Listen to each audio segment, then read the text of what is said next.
So this topic is near and dear to my heart, and it will probably make a lot of people crazy. But look, when the Fed cuts the interest rates, does it impact mortgage rates?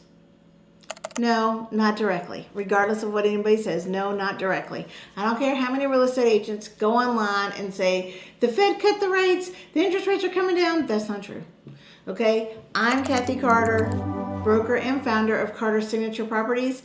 Today we're going to talk about what it means when the Fed actually cuts the rate and how is mortgage rate impacted, if it is. Very little. Let's go ahead and hop into the topic. So what are mortgage rates influenced by, right? That's what you need to know.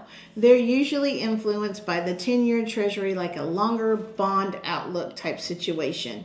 So why and how is it tied to that? Well, because mortgage rates are long-term. They're not a short-term impact. So those rates, like the 10-year treasury, is impacted by global events. It's impacted by inflation and other larger impactful economic factors. And so mortgage interest rates not really impacted directly by the Fed cutting the rates. You know what's impacted when the Fed cuts the rates? When the Fed cuts the rate, your plastic, your credit cards. That's what has a direct impact. So it does increase your purchasing power because those interest rates coming down on those short-term interest rates coming down impacts your credit cards. So look, the next time you hear that the Fed is cutting interest rates, don't automatically assume that the mortgage rates are coming down.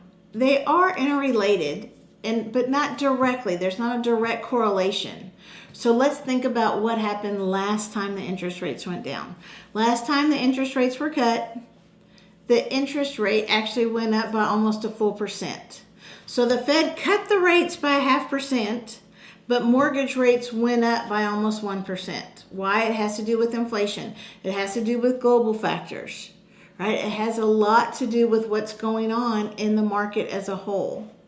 So keep that in mind. So the next time you hear that the Fed is cutting interest rates, don't automatically assume mortgage rates are coming down. Start looking for those inflation factors, right? That's probably going to be the biggest driver in getting those interest rates down as a whole, and global environments. So if we got 3 wars happening across the globe, interest rates probably won't come down that much. So we need everything just to settle down as a whole, for that way your purchasing power to go up. So the key takeaway on mortgage interest rates is that it's impacted by global, national, and local events.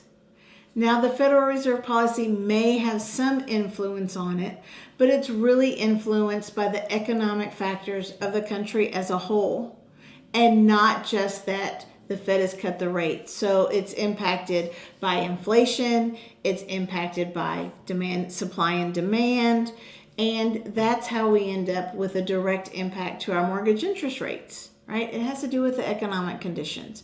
So be informed about what you're doing when you're buying. This is all to help you make buying decisions. So when the Fed says they're cutting rates, we always get a peak of people wanting to all of a sudden filling out loan applications. I want to help you as the buyer get the best deal as possible. So look at the interest rates as a whole and understand what they're communicating to you about the interest rates so you can make buying and then selling decisions on what you're pricing your home if you're selling. I'm Kathy Carter, broker and founder of Carter Signature Properties.